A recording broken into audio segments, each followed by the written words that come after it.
I'm just trying to remember that people don't need me to fix them. They're not broken. What they need is for me to be present with them, to be with them, to listen without the need to do anything, for us to dance in the pain together. And maybe, just maybe, that's more than enough. Becky Sams. Thank you for joining us for our 5th episode, where we discuss our spiritual awakening and how we learn to embrace light after darkness.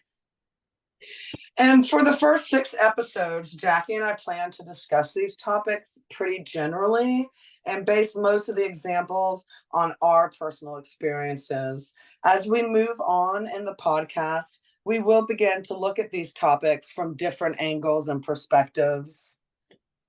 But before we delve in to our main topic, allow us to introduce ourselves. I'm Jackie of Akashic Energy Healing.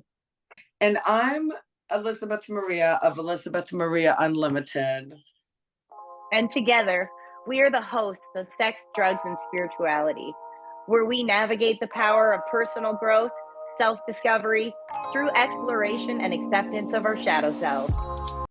Today, we delve into the extraordinary voyage of the spiritual awakening process, a journey to introspective, where individuals can ascend out of darkness and trauma by choosing to embrace and embark on the path towards the light. This is a journey of self-discovery, personal growth, and transformation. A spiritual awakening holds power to grant us profound understanding for ourselves and learn to foster a deep connection to the world around us. By embracing this path, individuals are able to triumph over the shadows of darkness, overcome past trauma, and even find solace after years of addiction and trauma. At its core, a spiritual awakening is a profound opportunity for self-discovery and inner growth. It enables us to embark on an inner exploration of our beliefs, desires, and purpose in life. Through this transformative process, we will gain a comprehensive understanding of our truest self, which empowers us to navigate the complexities of our existence and provide us with a newfound clarity around our purpose. During this awakening, individuals often experience a profound shift in perspective. They begin to understand and perceive the world through a new lens, noticing profound connections that were previously hidden. This expanded awareness allows us to recognize and integrate the interconnectedness between ourselves and the world that we inhabit. Thank you, Jackie. A spiritual awakening awakens within us a deep sense of interconnectedness. We become conscious of the inseparable bond that exists between ourselves, others, and the universe. This awareness compels us to embrace compassion and empathy towards all beings, fostering harmonious relationships and collective well-being on both personal and global scales. The process of awakening is not always easy, as it often necessitates confronting our darkest fears and addressing unresolved emotions. However, by facing our internal challenges head on, we are able to heal and grow. Through mindfulness practices such as meditation, yoga, journaling, individuals can cultivate self-awareness, attain a sense of inner peace, and tap into the profound wisdom that lies within. The road to spiritual awakening is unique and highly personal. Each individual's journey is characterized by their own set of experiences, obstacles, and revelations. It's a deeply individual process, but one that unifies us through our shared pursuit of personal growth and enlightenment.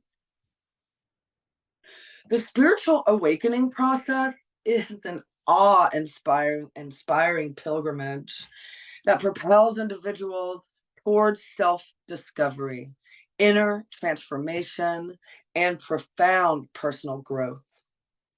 By embracing the light after enduring darkness, navigating trauma, or emerging from drug experiences, we embark on a journey that grants us a deeper understanding of ourselves and our intricate connection with the world around us. May this exploration serve as a guiding light, inspiring all who embark on the path of spiritual awakening to embrace their unique journey with courage, curiosity, and compassion. I am overflowed with excitement hearing the words and having it, you know, hearing your words, Elizabeth. I get so excited, and it's such an exciting topic today, guys. I'm so happy to Really, dive into this with you, Elizabeth. yes, yes, just so beautiful. And I just have that energy flowing through me as well. Oh, Jackie, you have definitely been such a huge part of my own spiritual awakening. And, doing this podcast with you has, I talk about the accelerated part of my awakening starting in 2019, really, but working on this podcast with you, it literally is just like everything has been, all of like the last residues that I was needing to release have just come so quickly. It's like universe is like, okay, we're about to propel you to the fifth dimension. You gotta anything else, just let that shit go. So it's just I agree. yes, And beautiful. and that's I think why I really want to take the time now to maybe explain a little bit about our personal spiritual awakening journeys. Yeah, There can be a lot of confusion on this term. It's very different for every individual. Everybody has a totally different way that it came into their own awareness. So we'll talk about ours. Hopefully, that can give you a yes. little bit of perspective on yours, hopefully. And we'll go from there as we, begin to embark on this topic that is huge. So for It me, I'm is. going to ask you first. You said Yeah, go ahead. 2019. That's the first time you had awareness that you were on a spiritual journey? Or did you that was just when the accelerated part started for you? Yeah, so I kind of frame it that way, because a little bit about my journey, but for those of you tuning in, I've always had a connection to when I was very little, I called God one energy, and I meditated to this one energy. I was baptized Episcopalian, raised Unitarian, and which gave me a unique advantage that I was given a spiritually open platform at a very young age. And so, I was able to come to spirituality completely on my own and in a supported environment. So, like, I was literally meditating. I had my first astral projection experience when I was about 7 or 8. I started using tarot. Tarot came to me when I was in middle school, actually, and one of my friends, her dad worked at a new age distribution center where they would distribute the tarot cards and crystals and stuff to the different stores in town. And so we would, find ourselves like sitting in the office at the new age distribution center. And that was where I found, that, and they say that the tarot deck always comes to you. And it was definitely that way for me.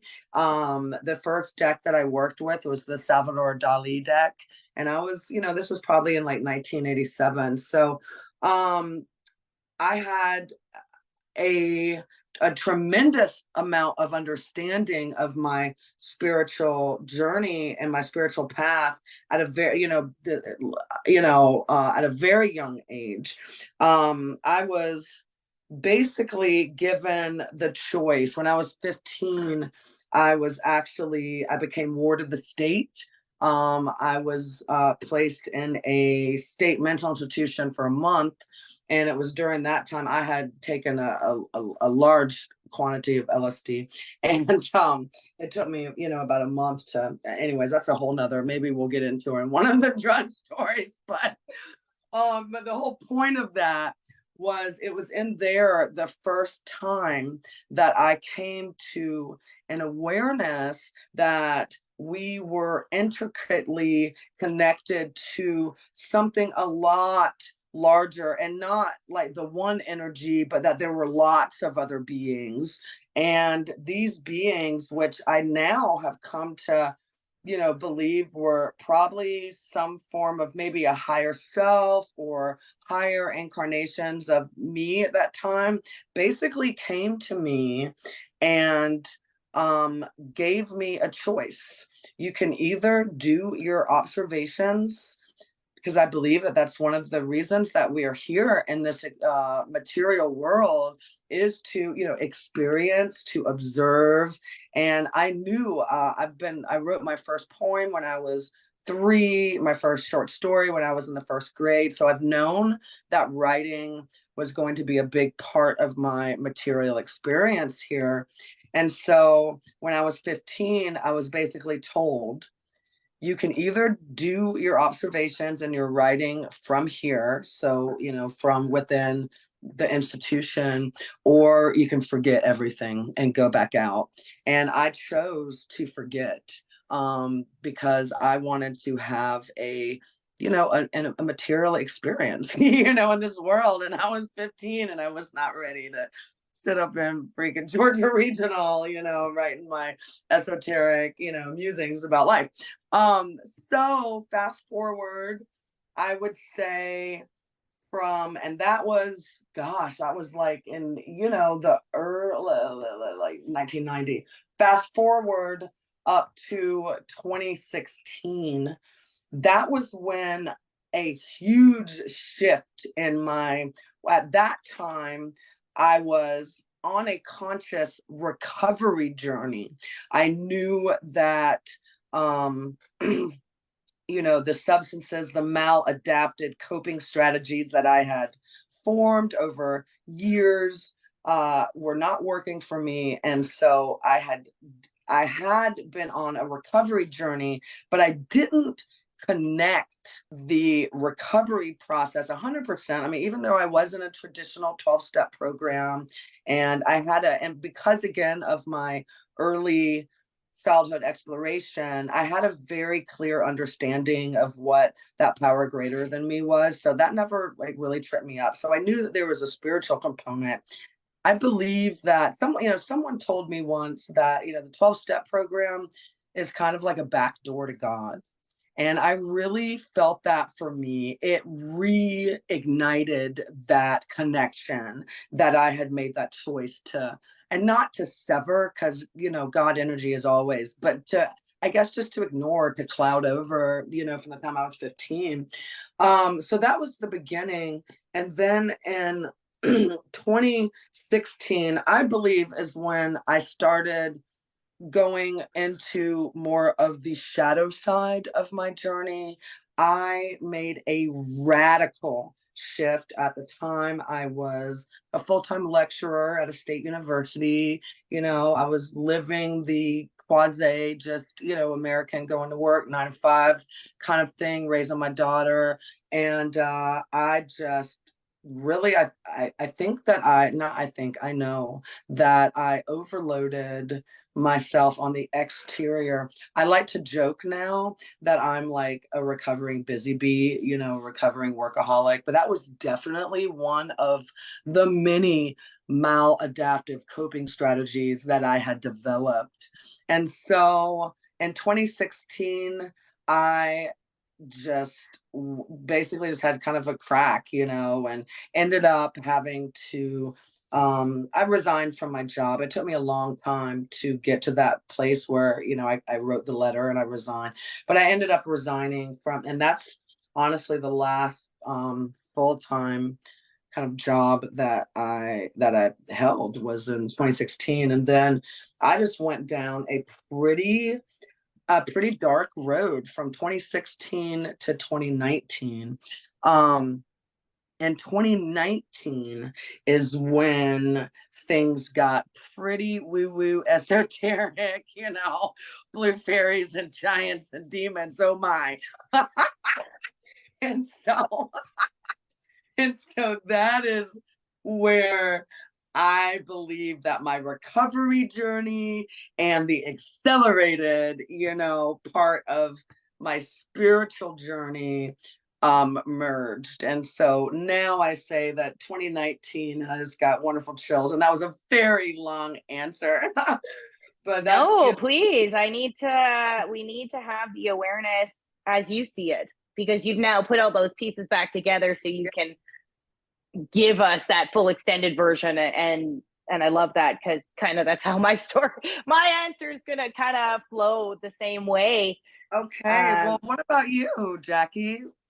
Yeah. And like I said, putting it together now, as I Yeah. look back with this perspective, it all makes sense. And what it's interesting that I noticed is that the way I used to self-soothe myself as a child before any of my addictions came into play was very meditative. I would spend a lot of time in my mind in kind of these imaginary places. I'm a Pisces. I have this beautiful imagination and I would live in there.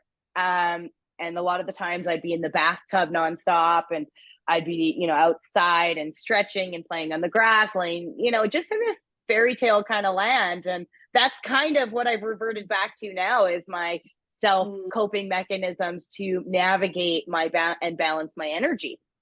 So it's interesting to see how, at a young age, I already had this strong sense of awareness.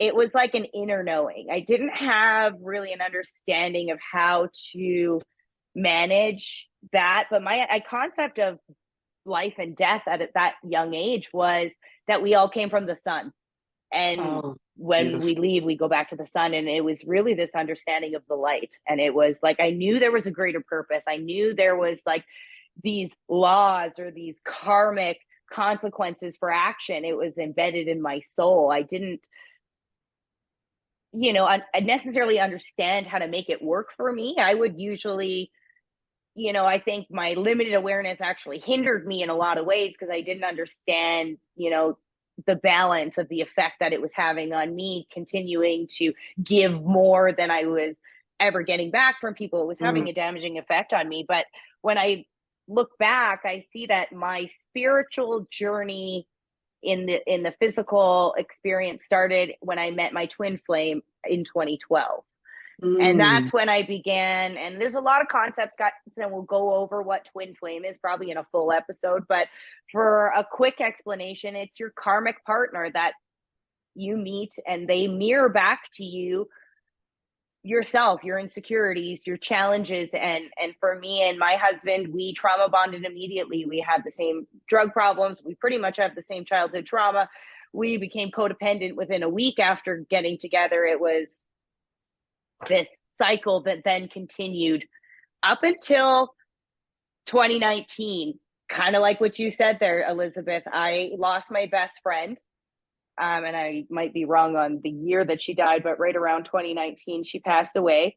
Also from challenges with substances. And I won't get too much into her journey, but she was one of those friends that I talked to every single day. And we had been best friends since we were 12. And she was like the one support. She's, was there. She's the kind of friend that would tell you how it is, not what you want to hear. And I love that about her, because she did it in the nicest way possible. Like you could never meet a nicer person. And when she died, the experience of her dying, she had a seizure. And I got a call that night from her sister. And I knew right then that she died, but I was high. And I was so high that I'd been on drugs for like 2 days. And I just turned the phone off because I couldn't even talk. Like I had lost the use of my words because that's how high I was. And I just pretended like it didn't happen. And we continued our drug binge and woke up the next morning to find out that, that indeed did happen. And then the guilt I had for not getting over to the hospital before they took her off life support it threw me into the worst active state of addiction that I had been in. And then the COVID hit, and we had no excuse not to be high every single day.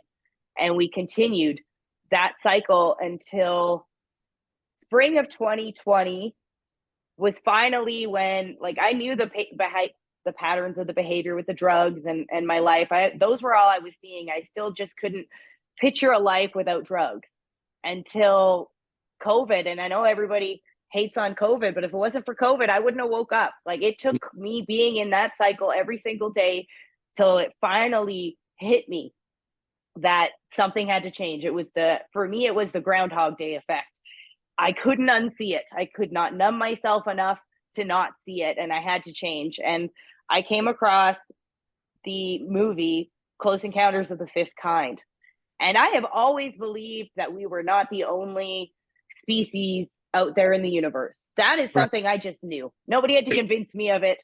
I was like, I'm not from here. I didn't feel like I fit in here. I didn't have to be convinced. I had no knowledge of it. But Dr. Stephen Greer in his documentary talks about a technique of connecting to extraterrestrials through a form of meditation. And that is where I finally was like, through meditation, now I clicked, and whatever reason, I knew I had to meditate, and my nose was so fucked up from the drugs, I couldn't meditate. And so I decided it was more important for me to find out that answer, if there are extraterrestrials out there, or the drugs. And I finally chose. And truthfully, don't say spite doesn't mean anything. My husband said I couldn't do it, and I was finally ready to prove him wrong. And blessed be, that was the awakening, and it's still a journey we're navigating. But that was really when I was finally introduced to meditation, which I committed 5 minutes a day, 21 days. And after the 5 minutes a day, the changes I saw in myself in 21 days, there was no stopping me then. Not to say it wasn't easy. The consistency was key. There was a lot of back and forth with it, but I kept just learning more and more about myself. And then it was a continual process up until this point. And I think in next week's episode, we'll get into more of where we're at right now in that. But that is how I first understood that I was on that spiritual journey. And one thing that happened at my best friend's funeral, and I'll just say this one thing, is that her mom said that she kept talking about seeing 1111 on her phone. And during the service, her mom asked us to all, and as 1111 hit, call her cell phone together at the same time. And, I never, really heard of the 1111 thing. And then one day I just was in the worst place in my life and the worst place in my addiction. And a video on YouTube came across my awareness, which was Victor Odo. And the first thing I saw was 1111. And then I clicked on it, and it was The Dark Night of the Soul, which I was going through at that time. And it was like, that was it. I was done. I was hooked. Everything made sense about where I needed to go and how she led me there. Now it makes all the sense. And Yes. it was this divine path. And I see it all clearly now. It took a lot, friends, until this last couple weeks to get all the pieces, like Elizabeth said.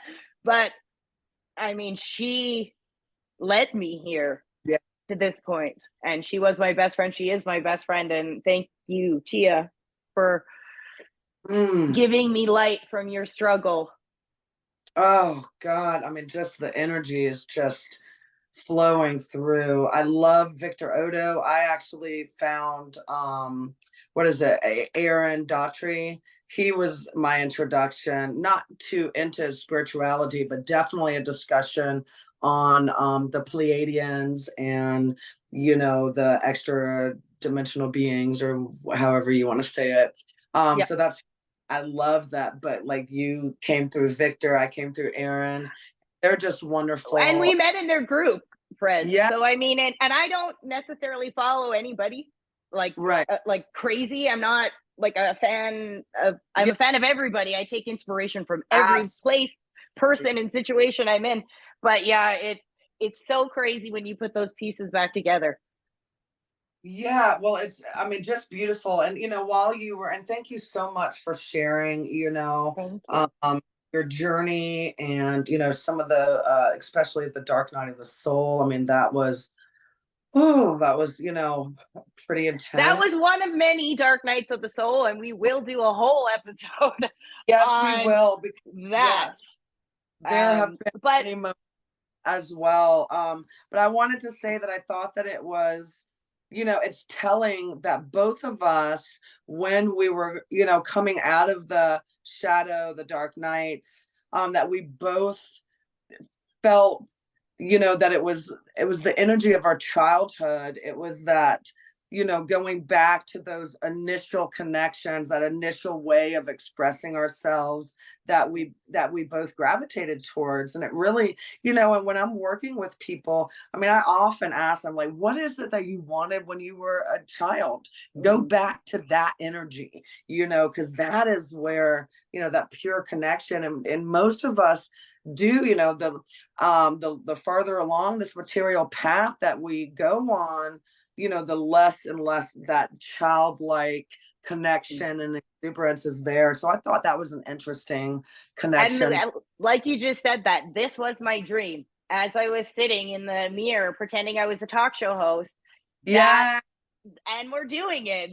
And I would tell anybody exactly that too. Well, what did you love to do as a kid? Like, how did you manage yourself before all of it? And then start Right. incorporating that on a larger scale. And I always felt like I needed to be around people. And truthfully, I'm a very quiet person. I need my alone time. And I didn't ever give myself that before. And it's so valuable now.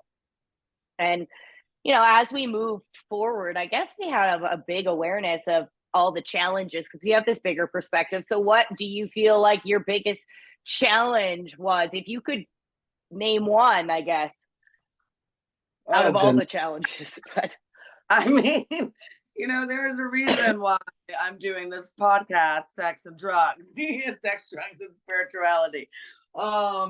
Is definitely, oh goodness. I mean, this is I mean, this is a hard question for me in that I've had several pretty huge challenges during the spiritual awakening. I would say that my relationships with men has been one of the biggest challenges. It was my relationship. I was completely abstinent for 6 years. And during that time, I was not able to go deep enough into my inner self to really clear out the residue of trauma. And apparently, there was anger built in, I guess, going back to my relationship with my father and stuff. And so after that 6 years, at the time, I was like, okay, I'm ready to start dating again after 6 years. I mean, come on, people, but it was so funny because during that period, and I guess not funny, but I mean, where I was, like, I really psychologically, I guess, regressed back to that state of probably like a preteen. Whereas, like, in that 6 years, I was unable to, if I thought that a man was attractive, I just completely would start giggling. I couldn't talk to them. I mean, it was just crazy. I couldn't even make eye contact with men for a long time. That the trauma and my feelings of worthlessness and insecurity and all of that were so intense. But I had thought, because I had mentors, I had therapists, and after 6 years, I thought that I was ready to jump back in the dating pool. And the first man that I ended up with, we ended up using together, and the relationship ended horribly violent. I ended up houseless. I ended up losing everything that, all of my material, items, household items, everything. I left the house with basically a carload of stuff. And then I got into another relationship, and I was actually engaged to this man for a year. And it was also very drug and, drug fueled and full of intensely dark trauma. During that relationship, I was actually hanging out with some people like at their house getting high or whatever, and I was talking to this lady who was she was kind of known as a medicine woman, like in the neighborhood. She was psychic kind of energy, and I was telling her about this about my relationship and how I was increasingly getting worried that he was going to take me out. And she looked at me and she said, honey, you don't need to be worried about him killing you. You need to be worried about you killing him. And it was then, oh God, the energy. And it was in that moment that the awareness shifted. And I realized that, I was bringing in these dark experiences because that dark anger that was in me, it was in me. It was not, and the men that I was choosing was just a reflection of that. And so that was a huge turning point. I still stayed with him for a while longer, and then it got so bad that I ended up having to flee the state, and I went up to New England. I ended up spending 8 weeks basically on the streets up in a city in New England. And during that time, it was like the pattern of the pattern with men, it became accelerated to where I was with a different guy. Like, I lived with one guy for a couple of weeks, and I mean, it was just like, and it just got faster and faster and more violent and angry, and it just spun out of control until I ended up meeting another guy. We connected. He said that I read him some of my poetry, and in that moment, he said that God basically had told him, you need to take this woman out of here, and this is not where she's supposed to be. And so this is what he told me. He said, look, I'm leaving this town in 3 days, and if you want to come with me, you can. And at that point, I literally had been running, from my darkness. I'd been running from, the violence that really I was inflicting on myself. I mean, it was a pretty frightening, period of my life. And so I said, okay. So I went with him. I literally left that city with a bag. And I remember we stopped at a road. It was like, just like a little road stop to go to the bathroom. And there was this river. And I went and I walked down to this river, and I felt it was the first time in my life that I could viscerally feel the energy. It was like demons were lifting out of me and just clearing and leaving my body, and I just broke down. I started crying. I believe that was the beginning of my healing period. And I ended up in a town, and this is the beginning of just the beautiful synchronicities.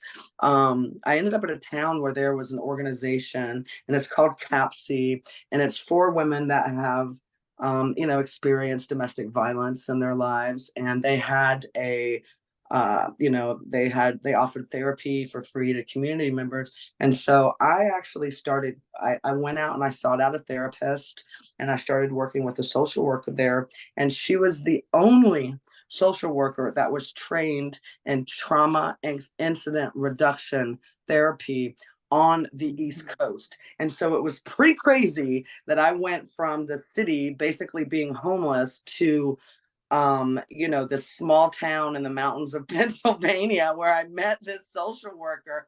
It was beautifully divine.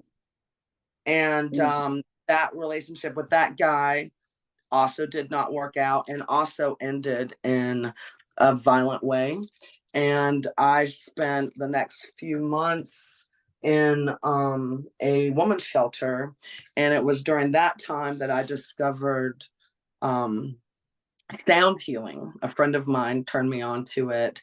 And I believe now that I began to, without really understanding what was happening energetically, I began to, and this is to use the language of kind of, of organized religion, but to expel like, this dark, dense energy. I felt like I was giving myself exorcisms. I mean, literally, like my body would go through periods of just shaking, and I would start like making these kind of low, like guttural moans. I started incorporating a lot of like moaning, and as I went forward in my spiritual journey, I did realize that that was a form of, like Peter Levine says, like I was literally shaking the trauma out of my body, and kind of in a very dance shamanic kind of way.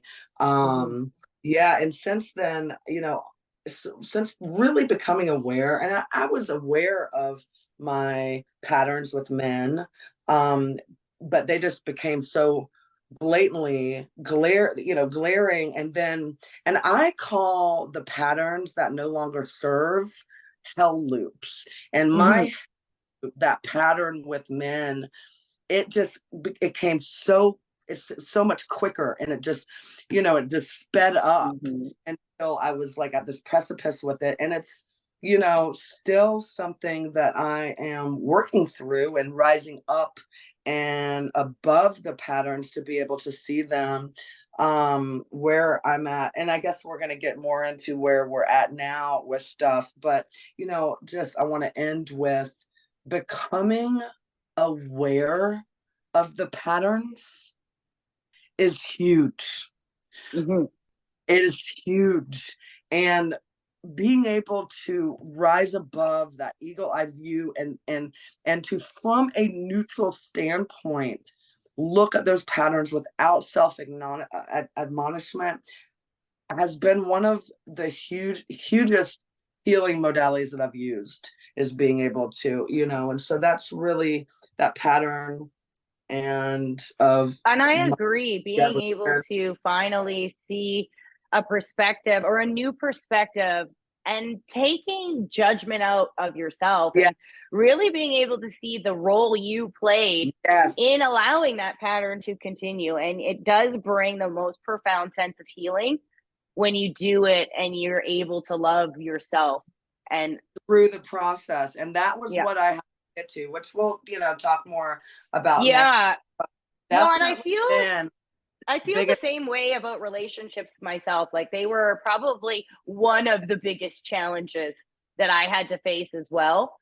But I would say for this question, my biggest challenge would be the self-trust.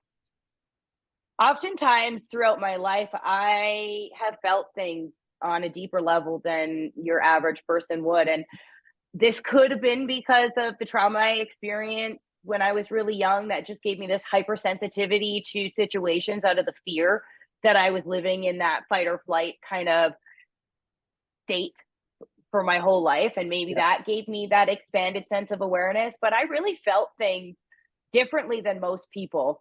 And oftentimes my feelings would not coincide with other people's views or the norm or the logical pathway. And having that really challenged me, because I would go with what I perceived or what I thought was better. and that challenged how I felt. And when I continued to do stuff like that, or believe that somebody else knew better and that their version was the right way, because it can't be my version, I'm the one that's all messed up, I continued to make choices that, didn't align to how I felt. And so when I began to see that, a lot of times things aren't lining up, I'm feeling wrong about a situation, and I started to see how my feelings were right, and there was some divine moments in my path where something bad was going to happen, or was almost going to happen, and I knew it in my gut, like a whole physical experience would happen, and then I would find out that I just almost, got beat up, or was going to get hit by this car.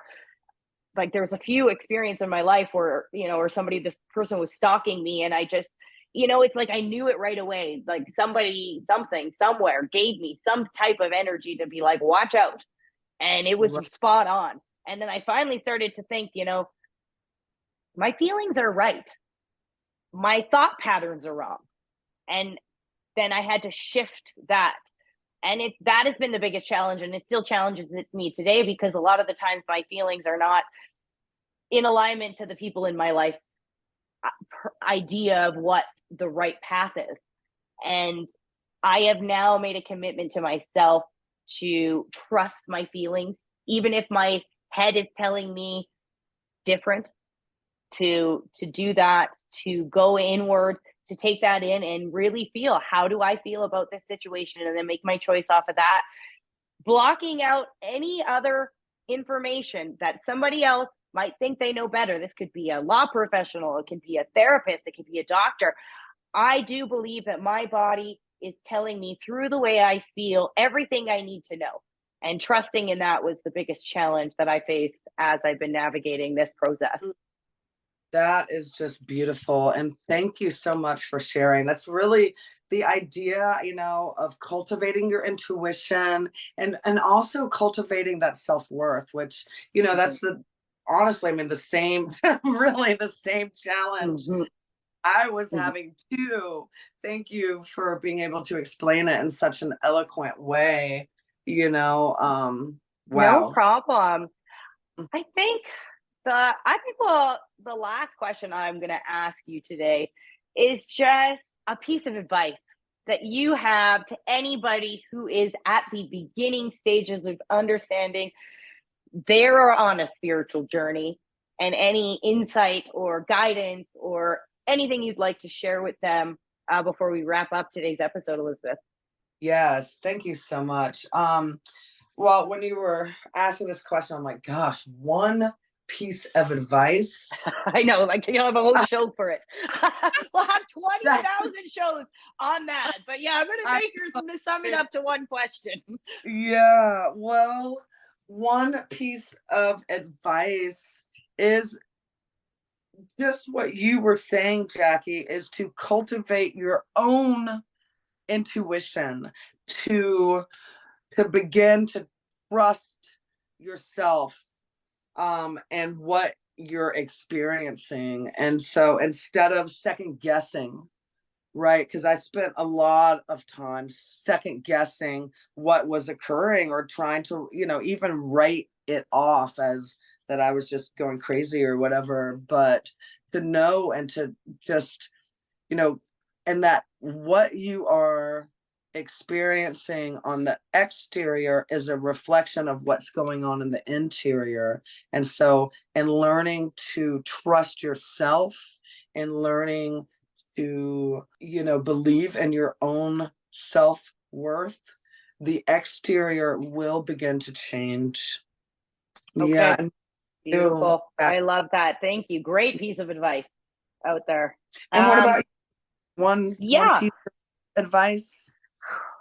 if you are just beginning your spiritual awakening journey, one thing I can say, and I know it's probably not the comfort that you need right now. I hope it can be a words of comfort, but there is no path to light without going through the darkness.